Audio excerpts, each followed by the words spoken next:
Okay, next up, I think we have in the building John Larison, author of The Ancients, as well as his editor. There were a little bit of technical issues with his computer. Anyway, so John spent much of his childhood in remote regions of Australia, the Caribbean, Canada, and the South Pacific. Also, Alaska and the American West. Then he graduated from high school in Ithaca, New York. His novel, Whiskey When We're Dry, was an Indie Next pick and was named a best book by a variety of publications, including my former publisher, The Oprah Magazine. He lives with his family on a gravel road in Oregon, which hopefully we'll learn more about. Emily Wunderlich is a senior editor at Viking, which she joined in 2015 and where she publishes mostly nonfiction. She made the rare exception for John's novel, the one where The Ancients, which we're touting tonight. She's a graduate of the University of Missouri and began her publishing career at the Missouri Review. Okay, so I picked up this quote from the book's author's note. Quote, any technology may be just as fragile as the ecosystem of nature, culture, and alliance that fueled it. That just kind of intrigued me. And given that John is writing, fictionally about a time 195,000 years ago when humans were nearly wiped out in response to climate change, but managed to survive, what in the context, what does that quote mean? So if we're faced with the same crisis, which it seems like we may be, can we do the same? Can we survive? And does John have any answers? But in the meantime, this is a novel, and it's an extraordinary, I've used that word probably too much tonight, but really the reason that these books have been picked is because they really are out of the ordinary. So welcome to you both. John, I gather you've resolved your technical issues. Are you living somewhere off the grid or? Okay.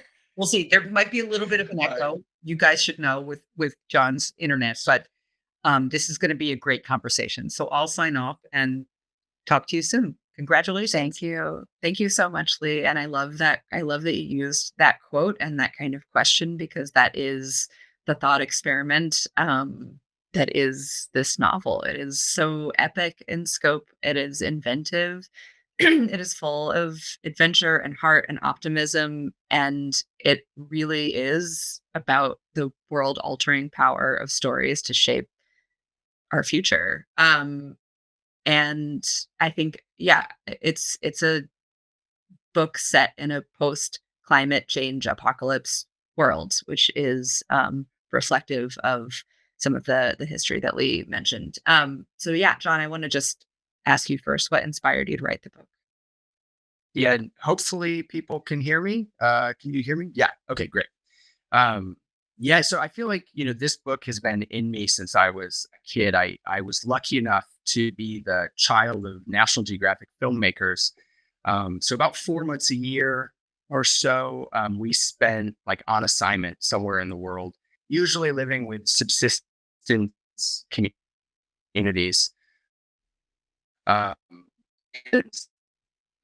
always remember just being so struck by how similar life is the community versus how it was in a place like upstate New York or in Oregon where I went to high school. But as an adult, I continued to feel the same kind of contradiction that I had noticed as a youngster between the outside world that I was living as like as a fishing guy, and inside world that I was living as a graduate student and a reader of books and news. And on one hand, when I was outside, I was surrounded by these clear evidence of optimism, resilience in the environment, these positive stories that I was seeing in my own eyes. But then I would come and I would doom scroll like we all do, and I'd see the news stories and everything was negative. And so that's really the contradiction that this book grows from. And I decided that I needed to kind of understand climate change for myself. That was the goal. And really, I was feeling the same sense of doom that I think a lot of us feel. But I thought that writing might be a vehicle for making peace with climate change or finding some acceptance. Yeah. And so that was the in its early stage. Yeah.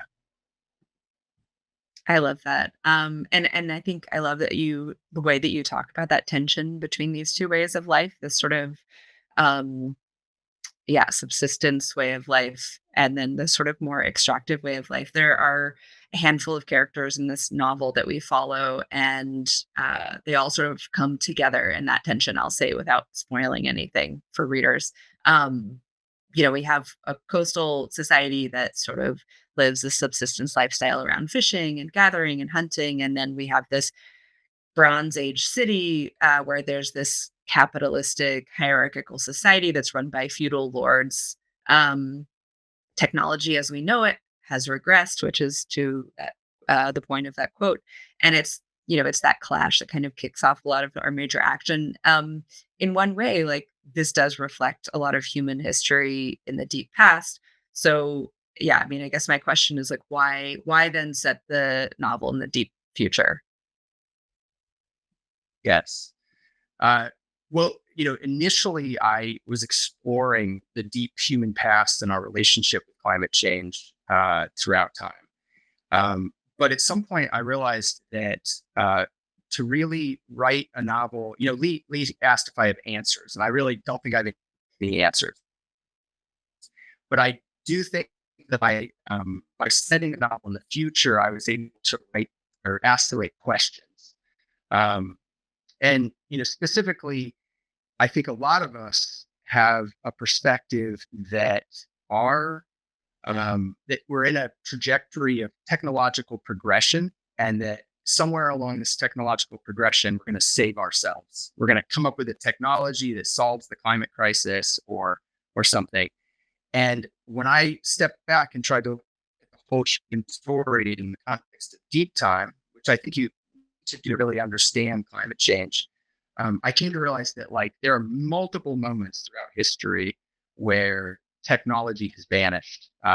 Technology that was prevalent and attainable was lost, and often those losses coincided with climate shifts. Uh, and so maybe realize, wow, okay, really, the human story probably isn't a story of technological progression that we think about.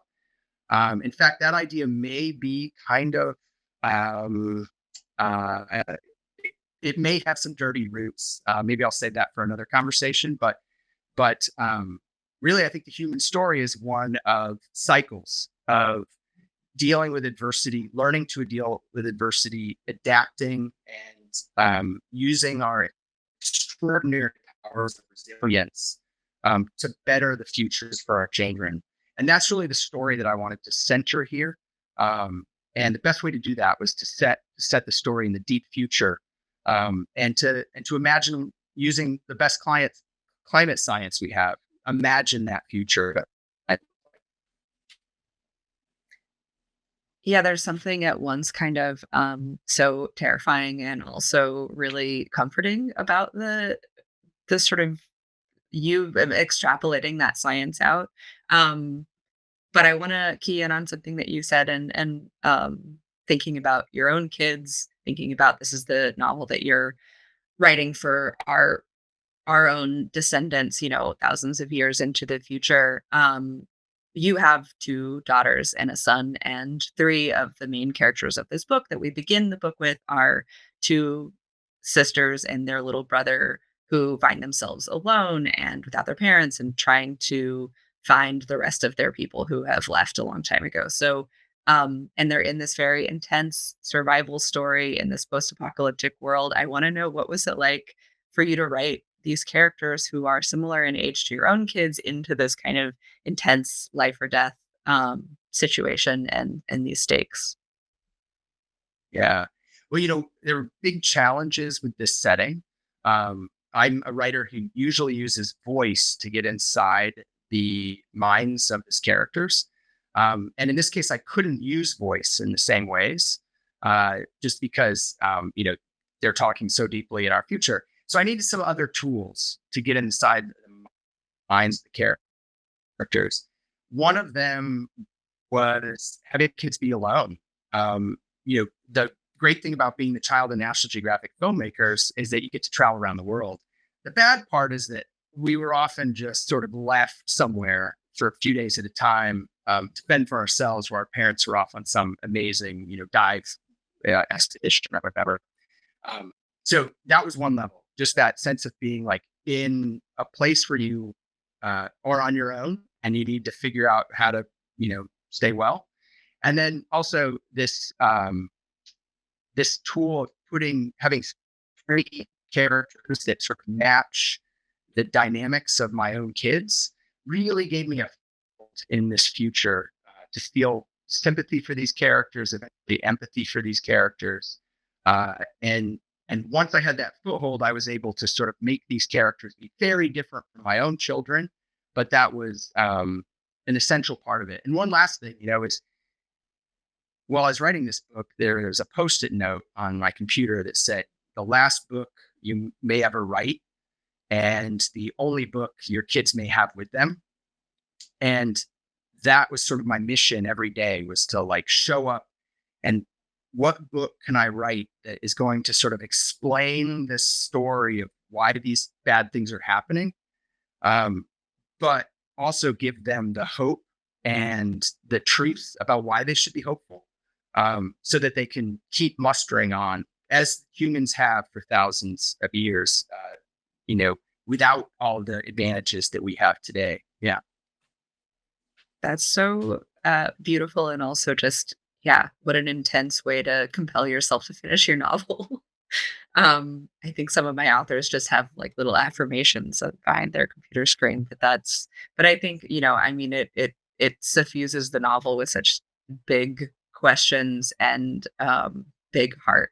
And I think that's what I love so much about your writing. In the last sort of minute that we have left, I want to ask you, for marketing purposes, we've been calling this a post-apocalypse novel. It makes it very clear what it is, but you talk about it sometimes as an anti-apocalypse novel. Can you tell me what you mean by that? Yes.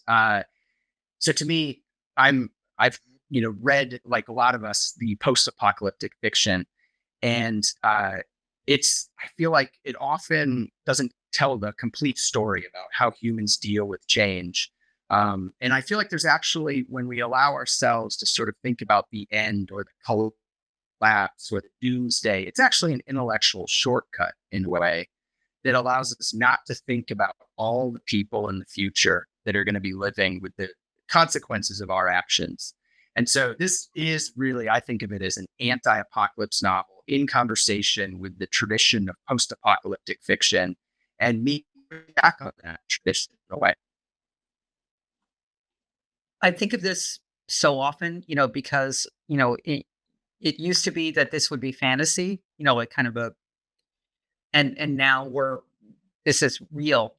And so, treating this subject so tenderly and so thoughtfully, it doesn't, it draws in people who may have been resistant previously to something that they thought of as dystopia, but it's not dystopia. Um, Beautifully done. And also, John, I was thinking, would you have written this book if you didn't have kids? Oh, that's a great question. No, I don't think there's any chance that I would want to think about the future as hard as I thought about the future, if I didn't have skin in the game, so to speak. So yeah, I think that was really a key part of the process for me. It's so interesting because my kids are Have kids. in their 30s, mid 30s. Now I have a grandson who's 2. And so I'm more, even more concerned about the future than I was, oh, my kids were grown up. Now I have grandsons. So it's so amazing that you gifted us with this book and you gifted your children and so on. And Olivia, Emily, sorry, thank you for, you know, editing, bringing this to us. Thank you, Lee. And yeah, it's my absolute pleasure. Thank you so much for hosting this panel. And thanks, John, for joining me here. So what are you guys doing after this? Well, Emily, Here or I'm in London, so I'm going to sleep. oh, what? Yeah. What about you, John? well, I'm Reading to making your dinner. kids? That's right. I'm gonna make them dinner, and then I'm gonna try to get them off their phones. Yeah. Okay. Good job. All right. Thanks, guys. Thank you. All right. Well, I guess we're done. This was so enjoyable. I just loved seeing you all. Thank you to all the publishers, editors, and authors. Keep an eye out for a follow-up email with a link to recording of tonight's event. And thanks for attending. We're dealing with so much these days, and books just continue to feed us, surprise us, inform us. And thank you to the Pub Lunch, Pub Marketplace team, Michael Cater, the Buzz team, who are so amazing. You made it so easy for all of us tonight. And congratulations and thank you. Good night.